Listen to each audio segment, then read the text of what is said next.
একই ভাষায় শুরু হবে যুদ্ধ, একই ভাষায় উঠবে উল্লাসের ঢেউ, ডাগআউট থেকে বারবার ভেসে আসবে ভ্যামোস। গোলের আনন্দ, রেফারির সিদ্ধান্তে ক্ষোভ, কিংবা সতীর্থকে এগিয়ে যাওয়ার ডাক, সবকিছুর ভাষা হবে এক। অথচ 90 মিনিট শেষে বিজয়ের হাসি ফুটবে কেবল একটি দেশের মুখে।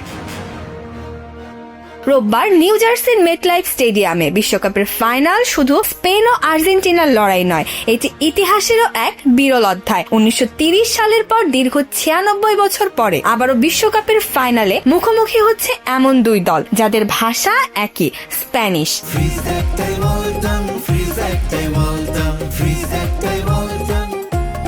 তবে ভাষা এক হলেও ফুটবলের পরিচয় ভিন্ন। একদিকে টিকি-টাকা নিখুঁত ছন্দে গড়া স্পেন, অন্যদিকে আবেগ, লড়াই আর ব্যক্তিগত প্রতিভার প্রতীক আর্জেন্টিনা। একই শব্দে একে অপরকে উজ্জীবিত করবে দুই দল, কিন্তু একই স্বপ্ন পূরণ হবে না। কারণ শেষ পর্যন্ত বিশ্বকাপের সোনালী ট্রফি উঠবে এক অধিনায়কের হাতে, আর সেই মুহূর্তে একই ভাষায় উচ্চারিত ভ্যামোস শব্দটি দুই শিবিরে দুই ভিন্ন অর্থ বহন করবে। এক দলের জন্য ইতিহাসের উল্লাস, অন্য দলের জন্য অপূর্ণ স্বপ্নের দীর্ঘশ্বাস।